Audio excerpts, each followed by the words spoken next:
am Veronica Moya, your host and elopement expert here in New York City, ready to give you guidance, advice, and answer all of your wedding-related questions. And today, as promised, I am going to talk about my wedding. It was the happiest day of my life. It was awesome. And I wish every bride feels the same way that I did on my wedding day. It was a new kind of happy. But having said that, nothing worked out as planned. And this is what propelled me to write this book and to make this series of videos and to start this company to help people like me, like myself, who we always want things to go great, right? We want things to work out. Everybody does, obviously. And we all do our best. But sometimes you don't know what you're doing and you think you're doing the best that you can. You're putting your best foot forward. It doesn't hurt to get some help from others who have been there before you. I do specialize in elopement style weddings. That is my area of expertise. I have been doing this since 2008, and officially with wedding packages in New York City, we opened in late 2015. My wedding happened in 2016, where I learned a lot of things, and I implemented them in my company now. So what happened on my wedding day? So my husband is Reverend Brad. He is also a wedding officiant, and he grew up here. He's from New York. He's been here his whole life. So we're both veterans in the wedding industry. Before he was a wedding officiant, he was actually a wedding photographer. So he knows weddings very well from different angles, and so did I. We thought we were wedding experts at the time. So we've done lots of weddings. By the time we got married, we thought, oh, we can do this. We got this. We don't need help. We don't need to hire a planner or anything like that. We can do this ourselves. And most people feel that way. Most people think that way because most people are intelligent. And quite frankly, planning a wedding is not any different than planning any other event, right? It's just common sense. It's 2 + 2 = 4, and that's it. It's like just put one foot in front of the other. No big deal. That's true. However, what is not true, what people don't take into account, is the emotional component that goes into the wedding creation and the wedding planning. So when it is your wedding, you cannot ignore the emotional component, because that is the one reason, that is the single reason why weddings are so stressful, weddings are so expensive, and weddings sometimes don't work out the way you thought they were going to. Emotions run high during your wedding, anybody's wedding, everyone's wedding. Emotions are really different. Like I just said, I mean, oh my God, I just told you, it was the happiest day. Not only was it the happiest day of my life, it was a different kind of happy, which is bizarre, right? Doesn't it sound odd? When I say it, it sounds weird, but this is the honest to God truth. I didn't know a happiness like that before, and I've been happy before. I've had accomplishments in my life. I've done many things that made me very happy. I met people, I fell in love. I mean, but it was so different. It was weird, different, good, different, but different. So on that note, let me tell you what these 2 wedding professionals did and how things turned out. So both my husband and I are middle-aged. So by the time we got married, I was over 40 and he was 50 years old. We both had been married before. We were divorced. So this is our second marriage for both of us. My family is in Argentina. All my close friends and family members are back home. And they couldn't travel really. It's extremely expensive to come to New York, to be honest. The plane fare is $1,000, and that's for the basic plane fare. And then, as you may or may not know, hotels here in New York are also quite expensive, not to mention, food and transportation and all that stuff. So just to have one person come to my wedding, it would have implied for them to spend an average of $2,000 at least, just to come and watch me say I do. So needless to say, a lot of my people couldn't make it. And Brad was 50. He does have a lot of family. He has family in Long Island, and he has some friends as well, obviously. But I don't know if you know this, as you grow older, you don't have as many people as you perhaps did when you were in college. And also, when you're older, it is most likely for people to have a small micro wedding, elopement style wedding. You don't need to have the big thing, the big 200 people wedding. Even before my wedding, I had in my mind this idea that I would only invite those people who call me for my birthday. Those are the people that I would invite to my wedding. I don't agree with having a big wedding and paying for food and drinks for virtual strangers, right? People that you never see or you see once a year, or So that's the sort of thing that happens when you're young. Your parents have to invite a lot of their people, and and that's how it becomes such a big thing. But my husband and I were in agreement that we didn't want a big to-do. It was silly to do so. We're older and wiser, and we just wanted to enjoy it, have it being festive, eventful, nice with the people closest to us. And that's it. So we had 50 people at our wedding, and we did it in Central Park because we live actually across the street from the park, and we're there all the time. We've done a lot of weddings there ourselves. So we said, why not? It seems like the perfect choice. So we planned our Central Park wedding ourselves. I was scheduled to have a carriage ride pick me up at home and take me to the park. We picked Bethesda Terrace as our location. We love it because I like it for many reasons. I like it because it's in the center of the park, and it is so iconic. That Bethesda Terrace and the fountain is in every movie, and it's so grandiose as a space. It has those beautiful stairs to walk down. It's just great. We both loved it. Honestly, I mean, my husband is a true dream come true. I remember when we were planning, we never had an argument. There was nothing that we said, like one person would say, let's do this, and the other person would say, no, I don't like it. No, we were like always on the same page. So I was going to have Emilio pick me up at home. This is a carriage ride person that I hire for my weddings, very nice guy. And my house, my apartment, actually happened to be on the route of the carriage rides. It was on 58th Street. And the carriages come out of their house, whatever, I don't know, wherever they sleep, and they come on, they pass by my house. And that's why he was gonna pick me up, because I don't know if you know, but they're not allowed to go in the streets. But in this case, he was gonna pick me up because I was on the way anyway. And I saw these 3 kids playing violin and cello, and I hired them. Well, I hired their parents, their father. It was 3 or 4 kids, very cute kids.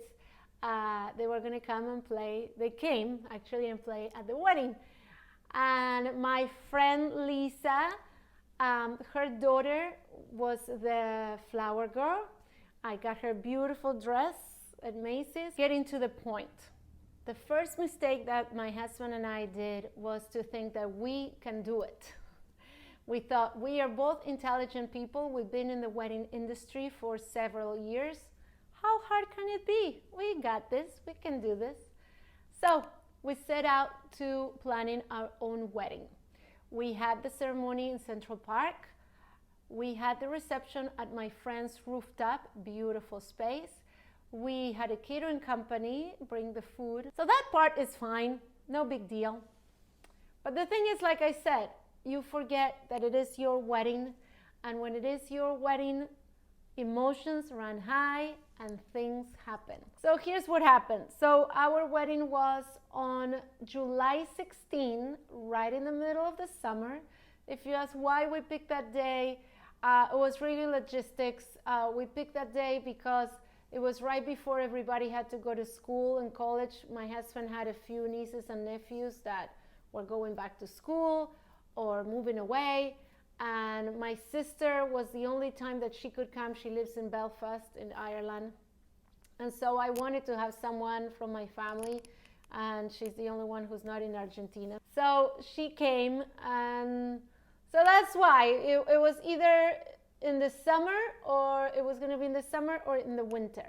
So it just went with the closest date that we had, and it's beautiful. I mean, a summer wedding is beautiful. And also, we got married 7 months after we met, after we started dating, actually. So we started dating in December and we got married in July. He proposed in April. So in April is when we set the date, and we just picked a date. We asked for the permit, it got approved, and we said, done, we're doing it. So everything on our wedding was very spontaneous. Like I said, we're madly in love, we still are. And it was a joy. Everything was enjoyment.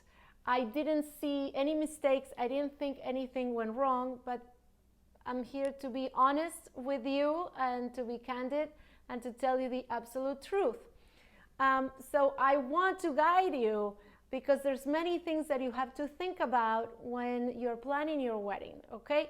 One thing, very important thing, don't go by what you see on the movies, on TV or Instagram, or the photos that you see.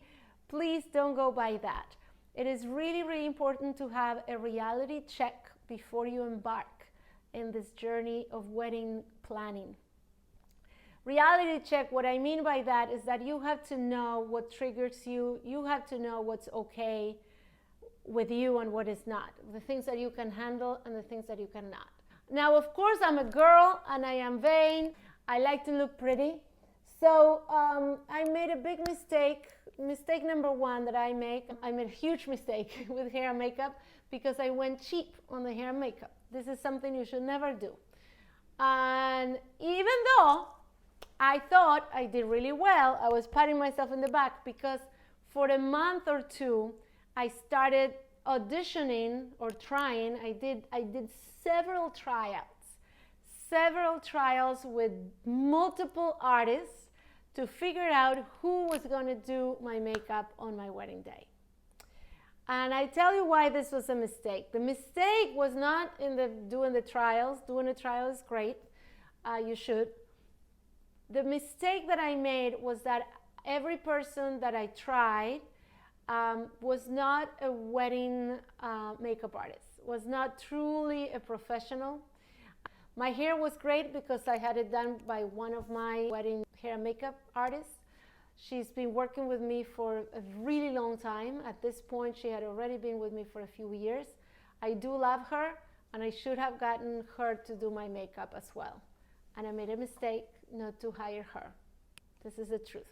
I wanted to be adventurous, and I wanted to be cheap. And I think this is why. I was cheap. So by not going with the knot or wedding wire, by not choosing someone who does this for a living full time, and those people usually charge over $300 for the one that I wanted was like $500 just to do the makeup, and I thought, this is ridiculous. I'm not spending $500 for one day, makeup. That's stupid. And it was a mistake. You are not paying for the work itself. You really are paying for the experience. And this is where a lot of couples or brides forget about their wedding day. It's not just about getting a photographer, get an artist, get a hair person, get a makeup person. You always get what you pay for. Your wedding is not something to skimp on. So I went cheap on the makeup artist, and he was okay. I could have done just as good a job. And what I was saying is that you don't just pay for the work that they do in your face, you pay for the experience, the way this person will make you feel. He was a nice guy, but it didn't feel, you want to feel, if it's your wedding day, you want to feel as like if you're in a spa and you're being pampered and you're like, I don't know, it's just,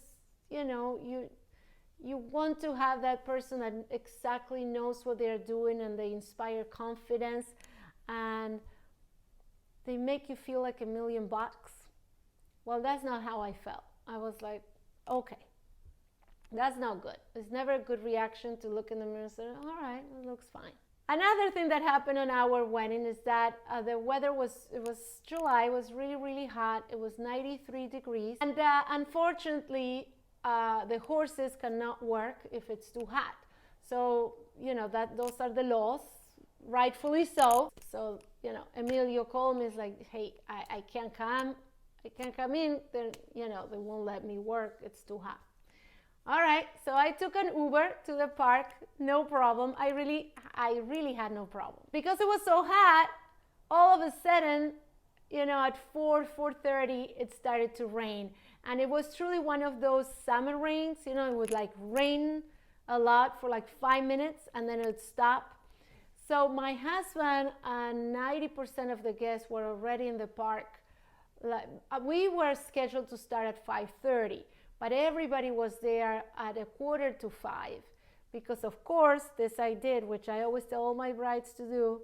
I told everybody 4:30, 1 hour early, because I account for them to be there late. So I told 4:30, and people listen. Everybody was there before 5 o'clock. I was shocked. So now my husband is calling me at home and saying, hey, just come sooner, let's come start earlier before it starts raining, because it was on and off. So I got into an Uber and I went there earlier. So I was there around 5 and we got married earlier. Now what happened, and so we kind of beat the rain for my walking down, but then of course in the middle of the ceremony it started to rain. We had a really long ceremony. That's another mistake that I made, and I'll tell you in a minute. So what happened is that the kids that were playing, my musicians, they were late, so they were not there for my walking down. And my flower girl, the mother says she couldn't get an Uber. I don't know how she couldn't get an Uber, because I got an Uber. She lives across the street from me, but she couldn't make it on time, so she was not there to put petals as I was walking down either. She was there later. So those things just kind of didn't work out.